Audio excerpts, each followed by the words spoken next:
There is so much food out there. Hey everybody, it's Michael with Asymmetrical Preparedness. Are we talking about shortages today? Are we talking about increased prices? No, neither. We're talking about foraging. There is so much food out there. I'm still learning a lot about foraging. I know quite a bit, but it's one of those journeys that you're always learning. I learned several more recently, and man, I tell you what, all this behind me is food.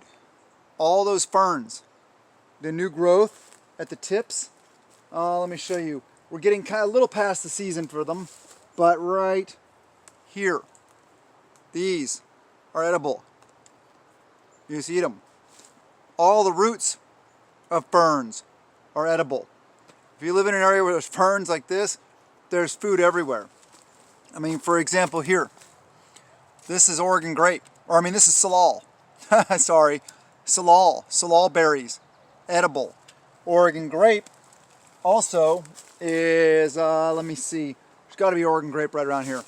Well, first off, what's the next thing I see? I see black huckleberry all over the place. That's a really good source of food at certain times of the year. One good thing about like ferns, the roots are always there, so it doesn't matter what time of year it is. There are so many things. There's red huckleberry I can see right there. There's Oregon grape over in there. There are the blackberry runners here. These, produce blackberries. There's wild strawberries. There's plantain, grows in disturbed ground a lot of different places. Same with dock. Dock is a great one. Also, I found out recently that the Japanese knotweed we have is also edible.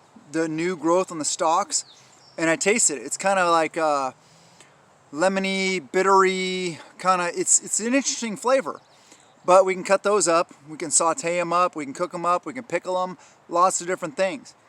No matter where you live, unless you live in like just a completely sandy desert, there's going to be wild edibles. They may be different than the ones in my area, but even like pine trees, the inner bark of pine trees is edible. The pine nuts in the pine cones are edible. You can make pine needle tea. We've done that before. A lot of things you can make teas out of. Around here, not on my property, but there's a lot of stinging nettle. If you guys know anything about the stinging nettle, you can eat the leaves and the stalks. You can make teas out of them, stuff like that. A lot of these things have medicinal purposes also, which is really good. Herbal medicine is very good. I'm just kind of looking around, seeing what else I can find. But while I'm walking and kind of observing and looking, I can talk to you about other things also. This is one of those skills that, man, it could keep you alive no matter how expensive food gets, because it's all around us, literally all around us. I have blackberries everywhere. One thing I wish was edible is right there, the yellow thing, Scotch broom. It's everywhere, and I wish that thing was edible. Correct me if I'm wrong. If somebody tells me it's edible, I'll be like, whoa, I'll check into that. But no, seriously, there's blackberries. You can see all the blackberry bushes we cut down and stuff like that. Yeah, that's a no-brainer. But there's a lot of obvious ones, and some I'm just not seeing right now. One thing I need to identify, and actually if any of you know what this is, please help me identify it. It is right here. These things right here. I will pull one up and you can look at it. I'll get a good picture of it for you. If you can tell me what this is, that would be very beneficial. I've been trying to figure out what it is, looking up like weeds of the Pacific Northwest and stuff like that, but I can't, it's hard to find specific things. So if anybody can tell me or any ideas of directions where I can look to find out what this is, if this is edible, oh my gosh, I'm gonna be very happy because it is everywhere. It's another one of those bane of my existence weeds. Another one is this, if anybody has any idea of this, the little purple flowers, if you can see that. We got lots of this everywhere. I still need to identify this. Those are two things I still haven't identified. Been looking around a lot, but like this, also these. the fresh new ends of blackberries. Also edible. You know, may not taste that great, but you can eat it. There's a lot of food around you if you know what to look for.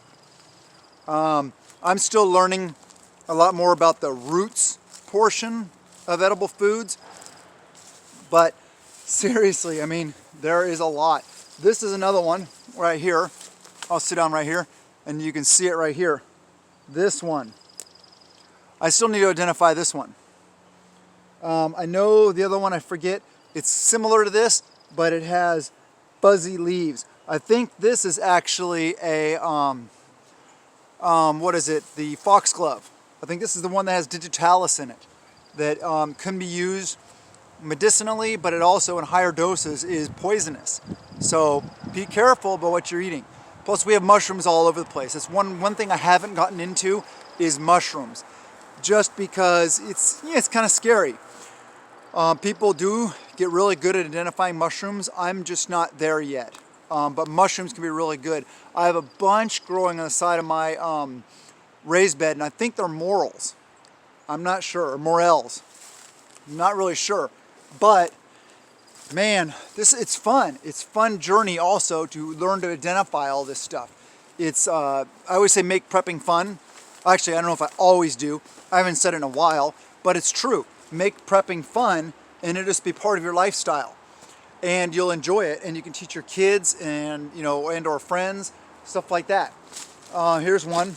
Here's an example right here of red huckleberry. This is a red huckleberry plant, and this right here, you can see the leaf of it right there, and the little pink flower right there. There you go, little pink flower. That is salmonberry.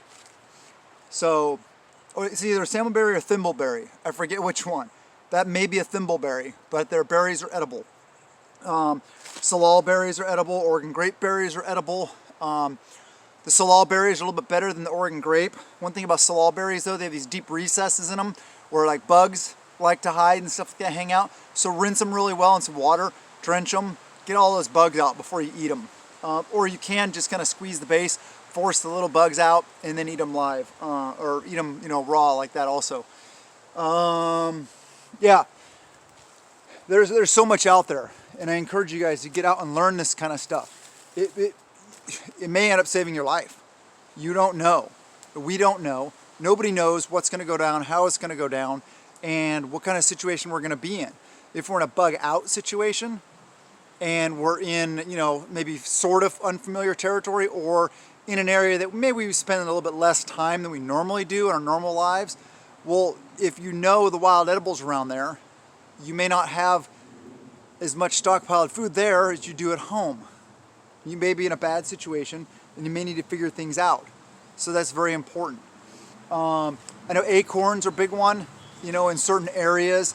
There's a lot of different plants that are applicable to different areas. Here's one of those ones I was telling you about that has kind of the fuzzy leaves on it.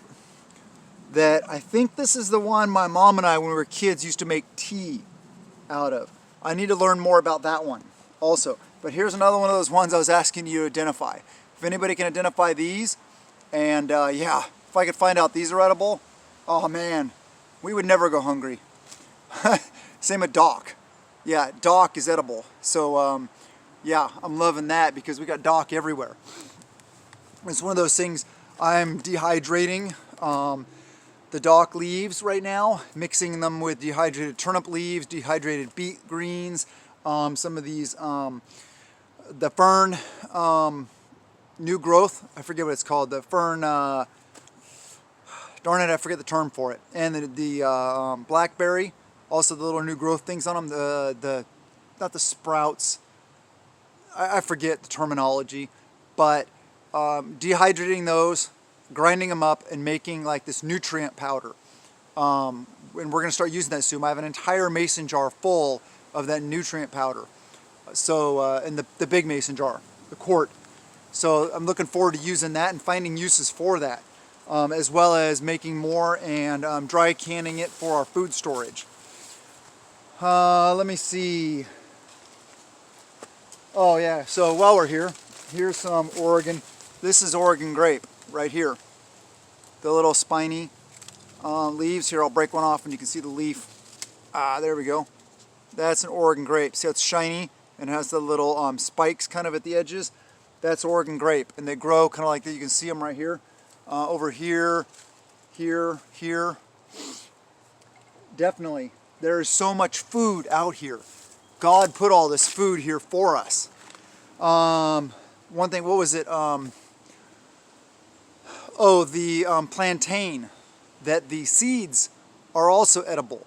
You can cook, you can dry them, you can grind them into like a powder. So that is very useful.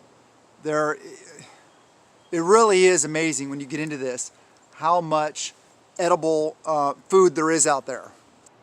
Before I continue, if you could please subscribe. They are hitting us hard. They're keeping us down right now. They are slamming us hard. So you're probably not seeing these videos show up in your feed. It's very frustrating. Only gained like 18 subscribers, quote unquote, in like almost, more than 2 weeks. I'm so sick of their games. If you could please share the videos, give the videos a thumbs up, comment, like the videos.